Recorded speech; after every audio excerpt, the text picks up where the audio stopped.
നല്ലവണ്ണം ഉടമ്പടി ചെയ്ത് ആയാലും ശരി, പിന്നെയും കുറേ വേസ്റ്റേജ് ഉണ്ടാകും അനുഭവങ്ങളിൽ. ഞാൻ ഇവിടെ കണ്ടിട്ടുണ്ട് ഈ ചില മലയാളം പ്ലസ് ടുക്കാർ IELTS എഴുതി ഒറ്റ സ്ട്രെച്ചിന് പാസ്സാകണത്.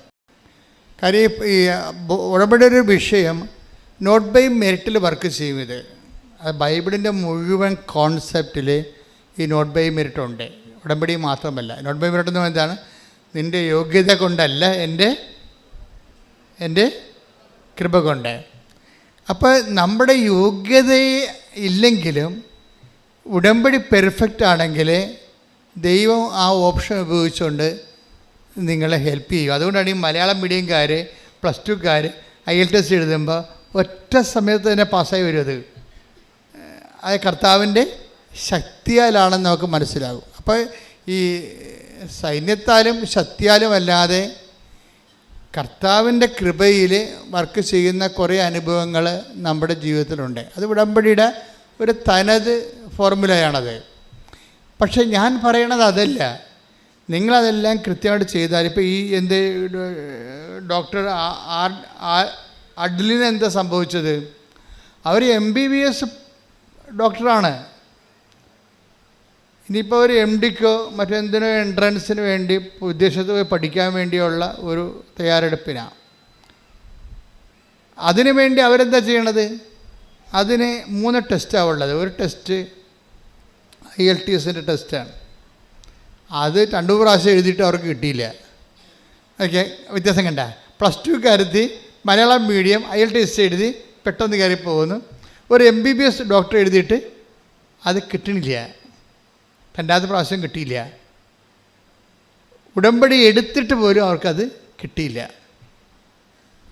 അപ്പോൾ നിങ്ങളെ സംബന്ധിച്ചിടത്തോളം അതൊരു പസ്സിലായിട്ട് വരും. ഒരു കൊട്ടത്തേങ്ങ പോലെ ഇത് വെട്ടാനും പറ്റത്തില്ല, തുളക്കാനും പറ്റാത്ത അവസ്ഥ. What happen to me? അപ്പോൾ നമ്മുടെ ആത്മവിശ്വാസം ചോദ്യം ചെയ്യപ്പെടാം. ആത്മവിശ്വാസം ശരിക്കും പറഞ്ഞാൽ ഉടമ്പടിയുടെ ഒരു ദൈവശാസ്ത്രം അനുസരിച്ച് ആദ്യം ചോദ്യം ചെയ്യപ്പെടേണ്ടത് ആത്മവിശ്വാസം തന്നെയാണ്. കാര്യം ഈ ആത്മവിശ്വാസത്തിനൊരു കുഴപ്പമുണ്ട്. ആത്മവിശ്വാസം അതിൻ്റെ 1 ഡിഗ്രി കൂടിക്കഴിഞ്ഞാൽ അത് അഹന്തയായിട്ട് ഡെവലപ്പ് ചെയ്യും. അതാണ് ആത്മവിശ്വാസത്തിൻ്റെ കുഴപ്പം. ആത്മവിശ്വാസം ഒരു മാനുഷികമായ ഗുണമാണ്, പക്ഷേ അതൊരു പോസിറ്റീവ് ഗുണമാണ് ആത്മവിശ്വാസം. പക്ഷേ സ്പിരിച്വൽ മേഖലയിൽ ചിന്ത വരുമ്പോൾ, സ്പിരിറ്റ് വർക്ക് ചെയ്യുന്ന ഫോർമാറ്റിലേക്ക് വരുമ്പോൾ ഈ ആത്മവിശ്വാസം അതായത് കൂടിയ ആത്മവിശ്വാസമുള്ളവർ, കൂടിയ ആത്മവിശ്വാസത്തെക്കാൾ ശരിക്കും അവർക്കുള്ളത് അഹങ്കാരമാണ്. അവർ തന്നെ അറിയത്തില്ല അത് ആത്മവിശ്വാസമാണെന്ന് അവർ പറയണതേ ഉള്ളൂ. ശരിക്കും പറഞ്ഞാൽ ബേസിക്കായിട്ട് അവർക്കുള്ളത് അഹങ്കാരമാണ്. അഹങ്കാരം എന്ന് പറയുന്ന സംഭവം അഹം ക്യാരി ചെയ്യുന്നതാണ്. അത് എന്തെങ്കിലും ഭൗതികമായ ഒരു എബിലിറ്റിയുടെ കപ്പാസിറ്റിയുടെ അടിസ്ഥാനത്തിൽ നമ്മൾ ഡെവലപ്പ് ചെയ്തെടുത്ത ഒരു ആന്തരികമായ ഭാവമാണ്. ഇവിടെ നോ എൻട്രിയാണ് ദൈവത്തിന്. ഉടമ്പടി എടുക്കുമ്പോൾ എപ്പോഴും നമ്മൾ ശ്രദ്ധിക്കുക, കേവല മനുഷ്യനെ ഉടമ്പടി എടുത്ത് വിജയിപ്പിക്കാൻ പാടാണ്. അതിൻ്റെ ഉടമ്പടി പ്രവർത്തിക്കുന്ന കാലാവസ്ഥ നിങ്ങൾ രൂപപ്പെടുത്തിയെടുക്കണം. ഈ ആത്മവിശ്വാസം എന്ന് പറയുമ്പോൾ നിങ്ങളുടെ വിദ്യാഭ്യാസം ചിലപ്പോൾ നിങ്ങൾക്ക് ഓവർ കോൺഫിഡൻസ് നൽകും. ഈ ഓവർ കോൺഫിഡൻസ് പലപ്പോഴും വർക്ക് ചെയ്യണത് ഓവർ കോൺഫിഡൻസ് നിങ്ങളുടെ ഇടയിൽ പറഞ്ഞാൽ കുഴപ്പമില്ല. പക്ഷേ സ്പിരിച്വൽ ലാംഗ്വേജിൽ ഓവർ കോൺഫിഡൻസ് ശരിക്കും പറഞ്ഞാൽ പ്രൈഡിൻ്റെ ഭാഗമായിട്ട് വരും. പ്രൈഡ് വന്നാൽ പിന്നെ വരേണ്ടത്, പ്രൈഡിൽ ഇത് വർക്ക് ചെയ്യത്തില്ല. ഉടമ്പടി പ്രൈഡിൽ, അഹങ്കാരത്തിൽ ഉടമ്പടി, ഓവർ കോൺഫിഡൻസിൽ ഉടമ്പടി വർക്ക് ചെയ്യത്തില്ല. അപ്പോൾ ദൈവം ആദ്യം ചെയ്യേണ്ടത് നിങ്ങളെ കാഷ്വാലിറ്റി കയറ്റിയിട്ട് നിങ്ങളുടെ ഓവർ കോൺഫിഡൻസ് ടോർപ്പഡോ ചെയ്യാൻ നോക്കൂ. ഈ ഓവർ കോൺഫിഡൻസുകാർക്ക് അവർ ഡേഞ്ചറസ് സോണിലാണ്. എന്താ കാര്യം? ദൈവം അത് വർക്കൗട്ട് ചെയ്യത്തില്ല. അവർ ഓവർ കോൺഫിഡൻസ് അഹങ്കാരമായിട്ട് ഡെവലപ്പ് ചെയ്തിരിക്കുന്ന കാരണം അവിടെ ആത്മാവ് പ്രവർത്തിക്കാൻ പാടായിരിക്കും. അതുകൊണ്ട് ദൈവം എന്തുമാത്രം വർഷങ്ങൾ കാത്തിരുന്നറിയാവോ ഈ ആളെ ഒന്ന് ജനിപ്പിച്ചെടുക്കാൻ. ജൂഡിത്തിനെ എസ്തേറിനെ പോലെയൊക്കെ നല്ല തലക്കനമുള്ള പെണ്ണുങ്ങൾ ഇസ്രയേലിലുണ്ടായിരുന്നു. അപ്പോൾ നമുക്കറിയാം മാതാവിന് എന്തുമാത്രം വ്യത്യാസം, എന്തുമാത്രം ഫിൽട്ടർ ചെയ്തിട്ടാണ് ഈ മറിയത്തിലേക്ക് ദൈവം വരണതെന്നറിയാം. മറിയത്തിനോട് പറയുമ്പോൾ തന്നെ മറിയത്തിൻ്റെ ആദ്യത്തെ വാക്ക് തന്നെ ബിഹോൾഡ് എന്നാ പറയുന്നത്. ബിഹോൾഡ് എന്താണ്? The hand made of the Lord. എന്ത് രസമാണ് കേൾക്കാൻ, എന്തൊരു വല്ലാത്ത പറച്ചിലാണ്. എന്താണ്? നീ ഗർഭം ധരിച്ച് പുത്രനെ പ്രസവിക്കുമെന്ന് പറയുമ്പോൾ അതിൻ്റെ ബാക്കി ഭാഗങ്ങളെല്ലാം വെളിപ്പെടുത്തി കഴിയുമ്പോൾ അമ്മ പറയുന്ന വാക്ക് എന്താണ്? ഇതാ കർത്താവിൻ്റെ ദാസി. അപ്പം ക്രിസ്തുവിനെ സ്വീകരിക്കുക എന്നുള്ളതും ദാസ്യതയും എന്നുള്ളതും രണ്ടും ഒരു സംഭവമാണ്. ഇത് ക്രിസ്തുവിനെ സ്വീകരിക്കുകയാണ് എൻ്റെ മെയിൻ സംഭവം. അപ്പം പക്ഷെ ആദ്യമേ അത് ലക്ഷ്യം വെച്ചാൽ നിങ്ങൾക്ക് വേസ്റ്റേജ് കുറഞ്ഞിരിക്കും. ഈ വേസ്റ്റ് നമ്മൾ ഉണ്ടാക്കണാണേ. അപ്പോൾ ബുദ്ധിമാന്മാരെ ലജ്ജിപ്പിക്കാൻ വേണ്ടി ദൈവം ബലഹീനരെ ഉയർത്തിക്കൊണ്ട് വരുന്നുണ്ടേ. അതിനെ താഴെയുള്ള ആൾക്കാരെ കൈയട്ടി പുഷ്പം പോലെ ജയിച്ചു പോകണ്ടേ. അപ്പോൾ അവിടെ എന്താണ് കുഴപ്പം? ഡോക്ടറിന് മെറിറ്റില്ലേ? ഡോക്ടറല്ലേ, അവർക്ക് MBBS എഴുതാമെങ്കിൽ ഒരു 100 IAS ടെസ്റ്റ് എഴുതിയെടുക്കാൻ പറ്റും. അപ്പോൾ അവർക്ക് മെറിറ്റുണ്ട്. ഈ മെറിറ്റ് ഇവർക്ക് ആവശ്യമില്ലാത്തൊരു ആത്മവിശ്വാസം കൊടുത്തിട്ടുണ്ട്. ഇനി ദൈവത്തിന് മുമ്പിലുള്ള പരിപാടി എന്താണ്? ദൈവത്തെ സംബന്ധിച്ചിടത്തോളം നിങ്ങൾക്കറിയാമല്ലോ, നിങ്ങൾ IELTS പാസ്സായതുകൊണ്ടോ നിങ്ങളുടെ വീട്ടിൽ അല്ലെങ്കിൽ നിങ്ങൾ വസ്തു വിറ്റത് കൊണ്ടോ കല്യാണം നടത്തിയതുകൊണ്ടോ ഈ കച്ചവടത്തിൽ ദൈവത്തിന് ലാഭമൊന്നുമില്ല. അത് ആദ്യമേ നിങ്ങൾ മനസ്സിലാക്കണം. നമുക്ക് മാത്രമേ എന്തെങ്കിലും ലാഭമുള്ളൂ, മെച്ചമുള്ളൂ. അപ്പോൾ ബുദ്ധിയുള്ള നിങ്ങൾ എന്ത് ചെയ്യണം? ഇതിൻ്റെ അകത്ത് ദൈവത്തിൻ്റെ പ്രോഫിറ്റ് എത്രയാണെന്ന് നോക്കണം ആദ്യം. അത് ആദ്യമേ ഫിക്സ് ചെയ്താൽ പ്രശ്നം തീർന്ന് ഈ കച്ചവടത്തിൽ. പറഞ്ഞ അച്ഛൻ മനസ്സിലായില്ലേ? ഇതിന് ദൈവത്തിന് ഞാൻ ഈ ഉടമ്പടി എടുത്തിട്ട് ഇതുകൊണ്ട് ദൈവത്തിന് എന്താണ് ലാഭം? ദൈവം ലാഭമില്ലാത്ത ഒരു പരിപാടിക്കും ഉണ്ടാകത്തില്ല. അതെപ്പോഴും ഓർത്തേക്കണം. ക്രിസ്തുവിനെ വരെ നമുക്ക് തരുന്നതിൻ്റെ പിന്നിൽ നമ്മളെ വിലക്ക് വാങ്ങുന്നതിന് വേണ്ടി തന്നിരിക്കുന്നതാണ്. ക്രിസ്തുവിനെ അത്രയും ഭയങ്കര എക്സ്പെൻഡിച്ചർ മുടക്കിയിരിക്കുന്നതാണ്. തൻ്റെ ഏകജാതിനെ നൽകാൻ തക്ക വിധം ദൈവം തൻ്റെ സ്നേഹത്താൽ അത്രമാത്രം സ്നേഹിച്ചിട്ട് ദൈവത്തിന് ഈ വിഷയത്തിൽ ക്രിസ്തു എന്തെല്ലാം അതിന് നഷ്ടപ്പെടുത്തിയാലും, ക്രിസ്തുവിനെ വരെ നഷ്ടപ്പെടുത്തിയാലും ശരി, എനിക്ക് നിങ്ങളെ നഷ്ടപ്പെടരുതെന്നുള്ള വലിയൊരു മനസ്സിൽ നിന്നാണ് ഇതെല്ലാം രൂപപ്പെട്ട് വരണത്.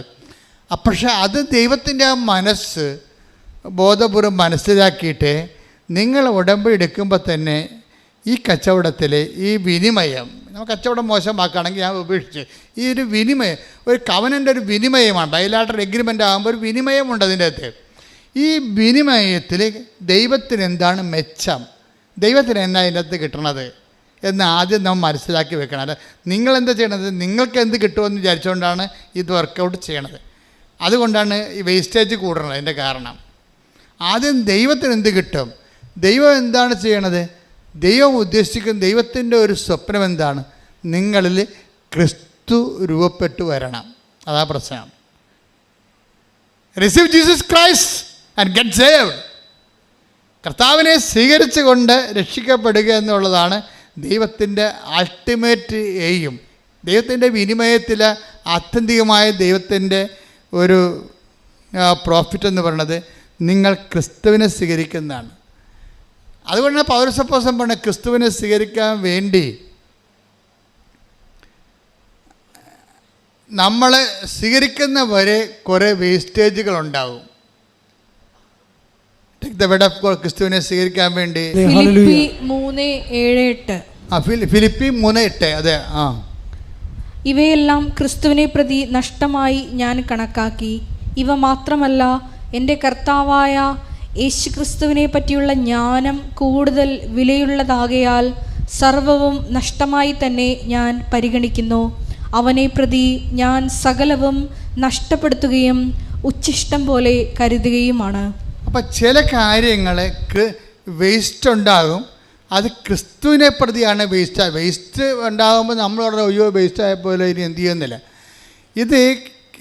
ഇത് നിങ്ങൾ ജീവിതത്തിൽ സംഭവിച്ചിട്ടുള്ള വേസ്റ്റുകൾ, ഇത്രയും നാൾ നിങ്ങളുടെ പരിശ്രമങ്ങളില്ലേ, നിങ്ങൾ എന്തുമാത്രം ഇൻട്രസ്റ്റ് എഴുതി, എന്തുമാത്രം ഇൻ്റർവ്യൂവിന് പങ്കെടുത്ത്, എത്ര ചെറുക്കന്മാർ വന്ന് നിങ്ങളെ കണ്ടു, എന്തുമാത്രം കാപ്പിയും ബിരിയാണിയും മിക്സറൊക്കെ അവന്മാർ കഴിച്ചിട്ട് പോയി, എന്നിട്ട് ഒരു കല്യാണം ഒത്തില്ലല്ലോ. എന്തുമാത്രം വേസ്റ്റേജാണ് വരണത് ജീവിതത്തിൽ. ഞാൻ ജീവിതത്തെക്കുറിച്ചാണ് സംസാരിക്കണത്, നിങ്ങളോർക്കും വേറെ കാര്യമാണ്. ഞാൻ ജീവിതത്തെക്കുറിച്ച് തന്നെ സംസാരിക്കണത്. അപ്പോൾ ഇങ്ങനെ നമ്മൾ നഷ്ടപ്പെടുത്തിയ കുറേ വേസ്റ്റുകളുണ്ട്. ഈ വേസ്റ്റുകൾ നമുക്ക് തന്നിരിക്കുന്ന വികാരം എന്താണ്? നിരാശ, പരാജയബോധം, കുറേ സാധനമില്ലേ? ഈ വേസ്റ്റ് എടുത്തിട്ട് എന്താ ചെയ്യണത്? ബൈബിൾ പറയണത് ഈ വേസ്റ്റ് എല്ലാം നീ ക്രിസ്തുവിൻ്റെ അക്കൗണ്ടിലേക്ക്, പിതാവായ ദൈവത്തിൻ്റെ അക്കൗണ്ടിലേക്ക് സെൻഡ് ചെയ്യണം. അതാണ് വിഷയം. നീ അത് വെച്ച് നിരാശയായിട്ട് അനുഭവിച്ചുകൊണ്ടിരിക്കരുത്. ഉടമ്പടി സൂപ്പർ പദ്ധതിയാണ്. ഈ സംഭവം മുഴുവനും നിനക്ക് നഷ്ടപ്പെട്ട നഷ്ടങ്ങളെല്ലാം എഴുതിയിട്ടിട്ട് പിതാവിൻ്റെ അക്കൗണ്ടിലേക്ക് ക്യാരി ഓവർ ചെയ്യണം. അപ്പാ, ഇതെല്ലാം ഞാൻ വിശ്വാസത്തോടെ പ്രത്യാശയോടെ സ്വീകരിക്കുന്നു. ഞാൻ സഹിച്ച സഹനങ്ങൾ, നഷ്ടങ്ങൾ, അതുപോലെ തന്നെ കോട്ടങ്ങൾ, എൻ്റെ ജീവിതത്തിലെ ഉച്ഛിഷ്ടങ്ങൾ, ഇതെല്ലാം ക്രിസ്തുവിനെ നേടാൻ വേണ്ടി നിൻ്റെ മഹത്വത്തിന് വേണ്ടി കാഴ്ചവെക്കുന്നു. Praise the Lord. അപ്പോൾ ഒന്ന് പറഞ്ഞേ, അപ്പാ എൻ്റെ ജീവിതത്തിൽ വന്നിട്ടുള്ള പരാജയങ്ങള്, ഒരു ആവശ്യമില്ലാത്ത പരാജയങ്ങള്, മറ്റുള്ളവരുടെ ഉപദേശത്താൽ അടിച്ചേൽപ്പിക്കപ്പെട്ട പദ്ധതി കൊണ്ട് ഞാൻ തന്നെ ഒരു തോൽവിയായി മാറിയ മുഹൂർത്തങ്ങളെ, അപ്പാ, ഇത്തരം ജീവിത ഉച്ഛിഷ്ടങ്ങളെ നിന്റെ നാമത്തിന്റെ മഹത്വത്തിനായി നിന്റെ പുത്രനെ സ്വീകരിക്കാൻ വേണ്ടി ഞാൻ നിന്നെ നിനക്ക് സമർപ്പിക്കുന്നു. ഈ വേദനകളെ സ്വീകരിച്ചുകൊണ്ട് നീ എന്നിൽ അപ്പാ ക്രിസ്തുവിനെ രൂപപ്പെടുത്തണമേ.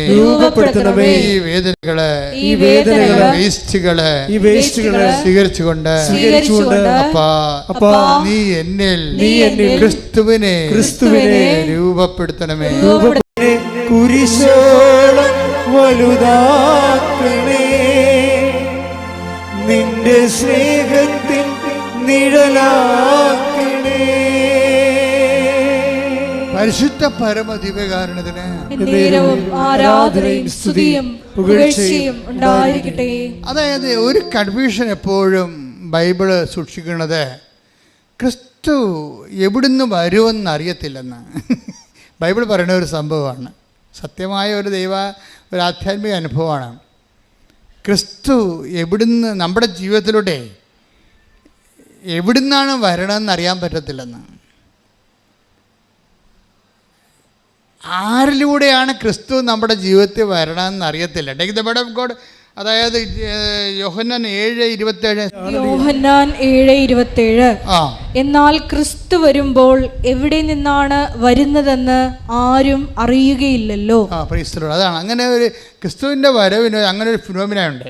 അതായത് എവിടെ നിന്നാണ് വരിക, ആരിലൂടെയാണ് വരിക എന്നറിയത്തില്ലെന്ന്. കർത്താവ് എന്നിട്ട് പറയും, അപ്രതീക്ഷിതമായ സമയത്തായിരിക്കും മനുഷ്യപുത്രൻ വരിക എന്ന് പറയും. മത്തായി 24:44. അതിനാൽ നിങ്ങളും തയ്യാറായിരിക്കണം. പറഞ്ഞേ, അതിനാൽ നിങ്ങളും തയ്യാറായിരിക്കണം. നിങ്ങൾ പ്രതീക്ഷിക്കാത്ത മണിക്കൂറിലായിരിക്കും നിങ്ങൾ പ്രതീക്ഷിക്കാത്ത മണിക്കൂറിലായിരിക്കും മനുഷ്യപുത്രൻ വരുന്നത്. അപ്പൊ ഇത് ക്രിസ്തു എവിടുന്ന് വരുന്നു, ആരിലൂടെ വരുന്നു, എപ്പോൾ വരുന്നു എന്നുള്ളത് വി ഡോണ്ട് നോ. അതിൻ്റെ അർത്ഥം എന്താണ്? ക്രിസ്തു ആരിലൂടെയും വരാം, ക്രിസ്തു എപ്പോഴും വരാം. അതാണ് പ്രശ്നം. ഒന്ന് പറഞ്ഞേ ക്രിസ്തു ആരിലൂടെയും വരാം, എവിടെ നിന്നും വരാം, ഏത് സമയത്തും വരാം. അപ്പോഴെന്ന് വെച്ചാൽ നമ്മുടെ ഈ അനുഭവങ്ങളില്ലേ, നമ്മുടെ പാസീവ് ആൻഡ് നെഗറ്റീവ് എക്സ്പീരിയൻസ് ഇല്ലേ, അത് നിങ്ങൾ വളരെ ശ്രദ്ധിക്കണം. അത് നിങ്ങൾ ഓർക്കും വളരെ നല്ല. ഇവിടെ ഈ സാക്ഷ്യം പറഞ്ഞതെല്ലാം പോസിറ്റീവായിട്ടുള്ള ഗ്രീൻ ചാനലിലൂടെ ക്രിസ്തു വന്നതിൻ്റെതാണ് ഇല്ലേ. ഇത് ഭൗതിക നേട്ടങ്ങളെല്ലാം അങ്ങനെയാണ്. പക്ഷേ ആധ്യാത്മിക നേട്ടങ്ങളെ കൃപ സ്വീകരിക്കുന്നതെല്ലാം നെഗറ്റീവ് ചാനലിലൂടെയാണ് ക്രിസ്തു വരണത് പലപ്പോഴും. അത് എങ്ങനെ മനസ്സിലാക്കണത്? Hallelujah, hallelujah. ദാസിയുടെ താഴ്മ തൃക്കൺ പാർത്ത ഉന്നതൻ ദാസരെ ഉയർത്താൻ എഴുന്നള്ളുകയാ. ദാസിയുടെ താഴ്മ തൃക്കൺ പാർത്ത ഉന്നതൻ ദാസരെ ഉയർത്താൻ എഴുന്നള്ളുകയാ. എന്തൊരാനന്ദം, എന്തൊരാനന്ദം, അമ്മ മേരിയൊപ്പം ആരാധിക്കുമ്പോ. എന്തൊരാനന്ദം, എന്തൊരാനന്ദം, അമ്മ മേരിയൊപ്പം ആരാധിക്കുമ്പോ. പരിശുദ്ധ പരമദിവ്യകാരുണ്യത്തിന് എന്നേരവും ആരാധനയും സ്തുതിയും പുകഴ്ചയും ഉണ്ടായിരിക്കട്ടെ. അപ്പം മരിച്ചത് ഒരു നെഗറ്റീവ് കാര്യമാണല്ലേ? അപ്പം മരിച്ചത് പിന്നെ എന്താണ്? അതിലൂടെ ഉണ്ടായ ഇമ്പാക്റ്റ് എന്താ? എൻ്റെ അപ്പൻ്റെ മരണത്തിലൂടെ ഉണ്ടായ ഇമ്പാക്റ്റ് എന്താണ്? എൻ്റെ കോൺഫിഡൻസ് തകർന്നു പോയി. നിൻ്റെ അപ്പൻ മരിച്ചാലും നിൻ്റെ കോൺഫിഡൻസ് തകർന്നാലും തകരാത്ത ഒരു ആളാണ് ക്രിസ്തു. കൈയടിക്കട്ടെ, ശ്രദ്ധിക്കട്ടെ.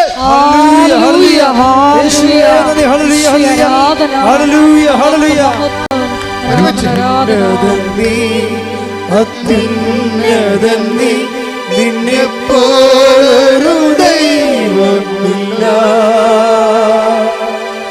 ഉന്നതൻ നീ, അത്യുന്നതൻ നീ, നിന്നെപ്പോലൊരു ദൈവമില്ല. അത്ഭുതവാ, അതിശയവാ, നീ മാത്രമൻ ദൈവമെന്നും. അത്ഭുതവാ, അതിശയവാ, നീ മാത്രമൻ ദൈവമെന്നും. അപ്പം ഇങ്ങനെ ഒരു സിറ്റുവേഷനിലാണ് ഞാൻ സെമിനാരി തന്നെത്താൻ വന്ന് ചേർന്നത്. അത് കാരണം എനിക്ക് എപ്പോഴും പേടിയുണ്ടാവും. എന്താ കാര്യം? നമ്മൾക്ക് ഒരു സപ്പോർട്ടീവായിട്ട് വീട്ടിലാരുമില്ല, ഗൈഡ് ചെയ്യാൻ പറ്റിയ ആളില്ല. അപ്പം അങ്ങനെ ഒരു സിറ്റുവേഷനിൽ വരുമ്പോൾ നമ്മുടെ സ്വകാര്യതയില്ലേ, സ്വകാര്യതയ്ക്കൊരു സെക്യൂരിറ്റി ഇല്ല. നിൻ്റെ സ്വകാര്യതയ്ക്ക് സെക്യൂരിറ്റി ഇല്ലാത്തൊരു കാലമുണ്ടാവും. നിൻ്റെ സ്വകാര്യമായ എല്ലാ മനുഷ്യരും ജീവിക്കണത് എങ്ങനെയാണ്? അവൻ്റെ സ്വകാര്യ ലൈഫിനൊരു സുരക്ഷിതത്വം വ്യക്തികളായിട്ടോ സ്ഥാപനമോ സംവിധാനമോ കൊടുക്കുന്നുണ്ടാവും. ഇതില്ലാതിരുന്ന കാരണം എനിക്കാകപ്പാടെ ഉണ്ടായിരുന്ന സെക്യൂരിറ്റി, എൻ്റെ സ്വകാര്യ സെക്യൂരിറ്റി എൻ്റെ വിശ്വാസം മാത്രമാണ്. എൻ്റെ കുടുംബത്തിൽ നിന്ന് എനിക്ക് തന്ന വിശ്വാസം. ഞാൻ എപ്പോഴും അപ്പം കണ്ണീരിട്ട് 12 തിരികെ കത്തിച്ച് അപ്പം കൈവിരിച്ചൊക്കെ ഈശോയുടെ മുമ്പിൽ നിൽക്കണ ഞാൻ കണ്ടിട്ടുണ്ട്. അപ്പം അപ്പം തന്നെയാണ് ബൈബിള്, അപ്പം തന്നെയാണ് വേദപാഠപുസ്തകം. അപ്പനെയും അമ്മയേക്കാൾ വലിയ മതപുസ്തകങ്ങളില്ല. അതുകൊണ്ട് അപ്പനും അമ്മയും എപ്പോഴും ഓർക്കുക, നിങ്ങളുടെ മക്കളുടെ മുമ്പിൽ നിങ്ങളാണ് ദൈവത്തിൻ്റെ വിശുദ്ധ വേദപുസ്തകം. മറിയം ആണ് ഒത്ത ആളായിട്ട് ദൈവത്തിന് കിട്ടിയത്. മറിയം ചില്ലറപ്പുള്ളിയല്ലേ? മറിയം എന്തെങ്കിലും പറഞ്ഞാൽ സമയമായെന്ന് മറിയം പറഞ്ഞാൽ എന്തുകൊണ്ടാണ് കർത്താവും പറയണത്? സമയമായെന്ന് അമ്മ പറഞ്ഞാൽ സമയമായി എന്ന് പറഞ്ഞാൽ എന്താ? മറിയത്തിനെ വിട്ടങ്ങനെ ദൈവത്തിന് ചെയ്യാൻ പറ്റത്തില്ല. എത്ര 4000 കൊല്ലത്തെ സ്ത്രീകളെ മുഴുവനും ഇൻ്റർവ്യൂ ചെയ്ത് മാറ്റിയിട്ടല്ലേ ഈ ആളെടുത്തിരിക്കണത്. അപ്പോൾ ആൾ ചില്ലറപ്പുള്ളിയൊന്നും അല്ലല്ലോ. അതാണ് പക്ഷേ ആളെ മനസ്സിലാക്കണം നമ്മൾ ആദ്യം.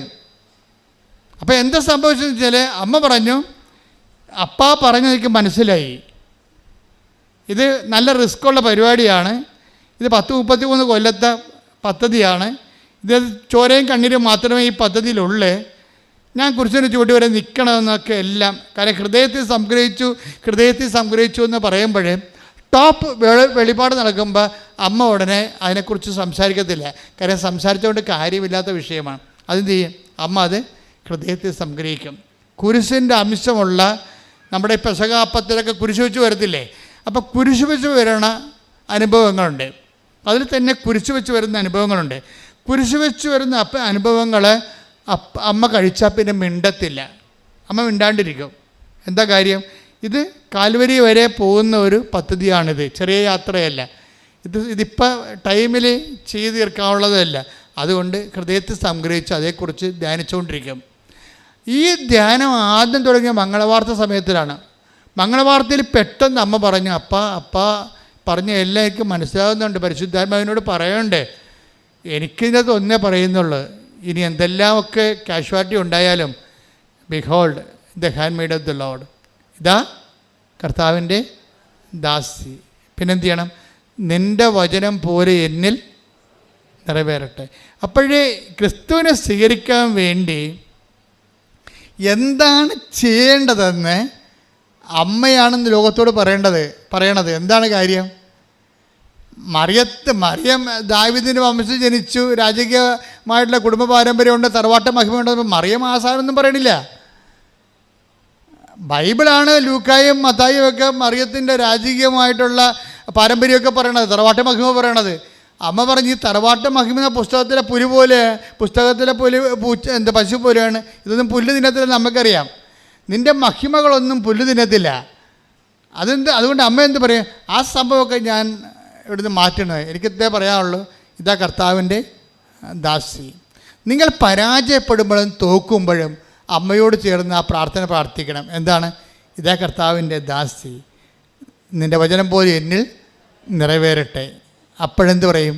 അപ്പം നീ ക്രിസ്തുവിനെ നീ സ്വീകരിച്ചിരിക്കും. കയ്യടിക്കട്ടെ, സ്തുതിക്കട്ടെ, ഹല്ലേലൂയ.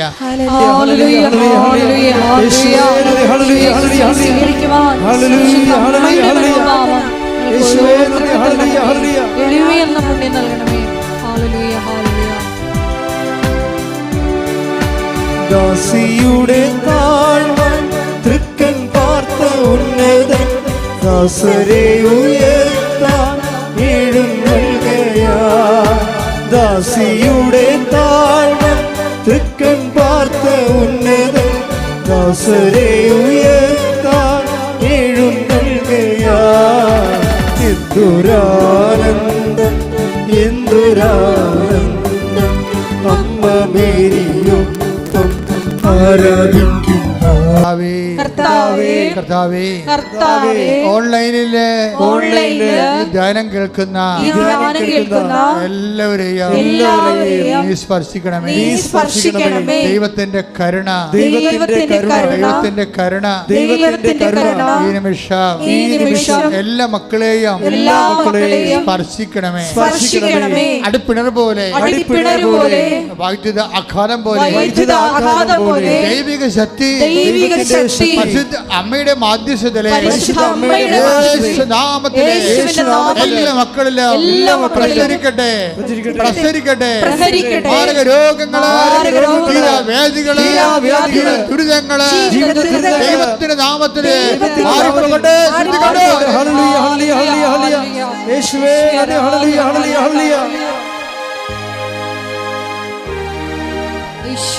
ആരാധന, മഹത്വം,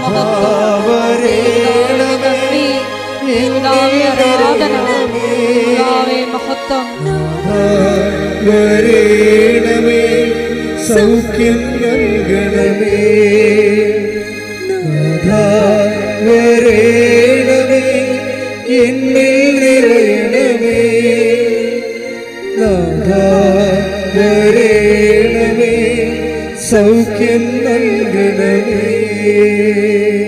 പരിശുദ്ധ പരമ ദിവ്യകാരുണ്യത്തിന് ആരാധനയും സ്തുതിയും പുകഴ്ചയും ഉണ്ടായിരിക്കട്ടെ. എൻ്റെ മക്കളെ, ഇതുവരെ നീക്കുപോക്കില്ലാത്ത കുറേ വിഷയങ്ങളുണ്ട്. അതിനുമേൽ ദൈവിക തീരുമാനം ഉണ്ടാകാൻ പരിശുദ്ധ അമ്മയോട് ചേർന്നുകൊണ്ട് ദൈവത്തെ മഹത്വപ്പെടുത്തിക്കൊണ്ട് ശ്രദ്ധിക്കട്ടെ. ഹല്ലേലൂയ, ഹല്ലേലൂയ, ഹല്ലേലൂയ, ഹല്ലേലൂയ. യേശുവേ നന്ദി. ഹല്ലേലൂയ, ഹല്ലേലൂയ.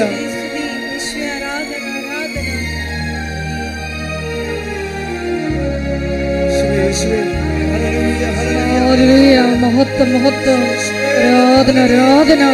ഹല്ലേലൂയ. ഈശോയെ, ഞങ്ങളുടെ ജീവിതത്തിൽ നടപ്പിലാകാത്ത എല്ലാ ജീവിത വിഷയങ്ങളെയും ജീവിത ദുരിതങ്ങളിലെയും ഈ ആരാധനയിലൂടെ ഏറ്റെടുക്കണമേ. ഞങ്ങളെ പ്രത്യക്ഷീകരണത്തിന്റെ സാക്ഷികളാക്കി ഉയർത്തണമേ. ഹല്ലേലൂയ.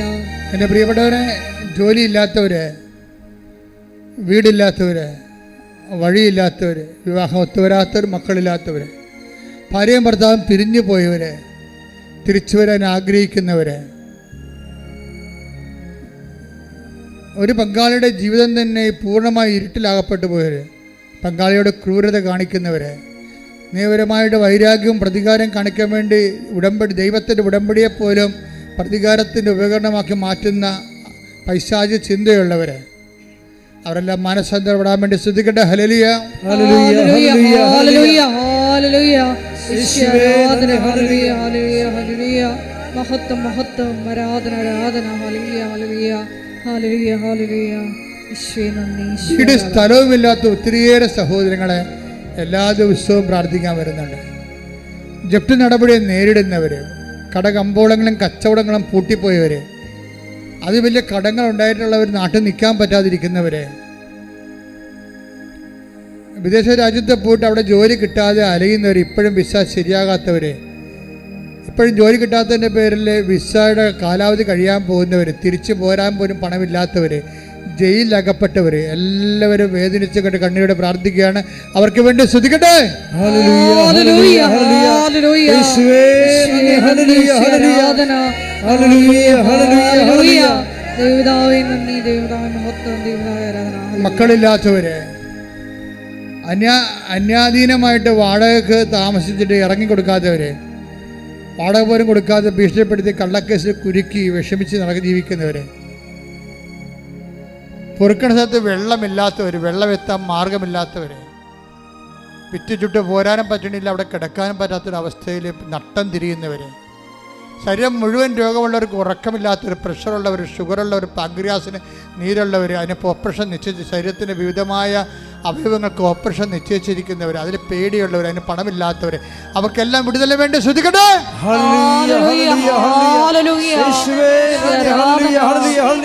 ശക്തി മക്കളെ സാക്ഷികളാക്കി ഉയർത്തണമേ. ആത്മാവാം ദൈവമേ വരണേ, എന്റെ ഉള്ളിൽ വസിക്കാൻ വരണേ. ആത്മാവാം ദൈവമേ വരണേ, എന്റെ ഉള്ളിൽ വസിക്കാൻ വരണേ.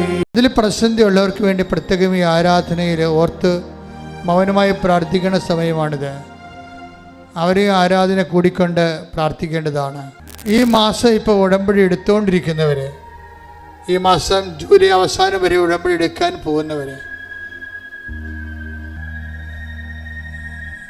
ഈ 3 മാസങ്ങളിൽ ഇവിടെ സാക്ഷ്യം പറഞ്ഞവർ, അവരുടെ സാക്ഷ്യാനുഭവം നിലനിൽക്കുന്നതിന് വേണ്ടി ശ്രദ്ധിക്കട്ടെ. ഹല്ലേലൂയ, ഹല്ലേലൂയ, ഹല്ലേലൂയ, യേശുവേ യേശുവേ നാളിതുവരെ സാക്ഷ്യങ്ങൾ പറഞ്ഞ എല്ലാ മക്കളെയും യേശുവേ കൃപയുടെ വലിയ നിലനിൽപ്പ് ദൈവമേ വരണേ,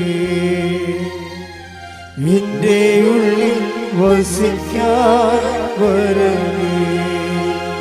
ദാഹിച്ചു നിന്നെ ഞാൻ തേടുന്നു, സ്വർഗം തുറന്നിറങ്ങി നീ വരണേ. ആത്മാവാം ദൈവമേ വരണേ, എന്റെ ഉള്ളിൽ വസിക്കാൻ വരണേ. മക്കളില്ലാത്തവര്, കൂടെ കൂടെ അബോർഷൻ ഉണ്ടാവുന്നവര്,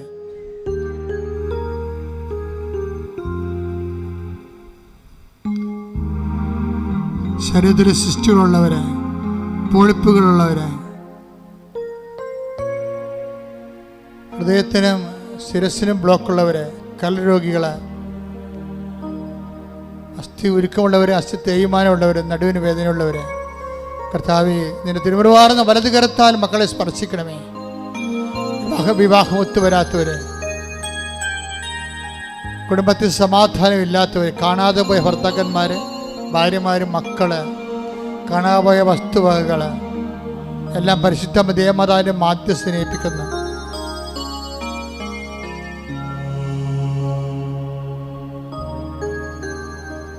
അസ്ഥി വളരുന്നവര്,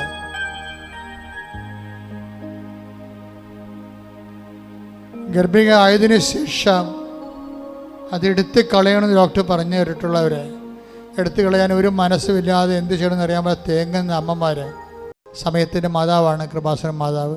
അമ്മയുടെ മധ്യസ്ഥത്തിന് നിങ്ങളുടെ തീയതികളെല്ലാം സമർപ്പിക്കുക. നിങ്ങൾ ഇട്ട ഡേറ്റുകളുണ്ട്, കാര്യം ആ ഡേറ്റിനുള്ളിൽ അത് നടന്നില്ലെങ്കിൽ പിന്നെ നടന്നിട്ട് കാര്യമില്ലാത്ത ദൈവഹിതമാണെങ്കിൽ അമ്മ അതിനകത്ത് ഇടപെട്ട് നടക്കാൻ സാധ്യതയില്ലെങ്കിൽ നടത്തുന്നതിന് വേണ്ടി നിങ്ങൾ സമർപ്പിച്ചുകൊണ്ട് ശ്രദ്ധിക്കട്ടെ. ഹല്ലേലൂയ ഹല്ലേലൂയ ഹല്ലേലൂയ ഹല്ലേലൂയ യേശുവേ നന്ദി. ഹല്ലേലൂയ ഹല്ലേലൂയ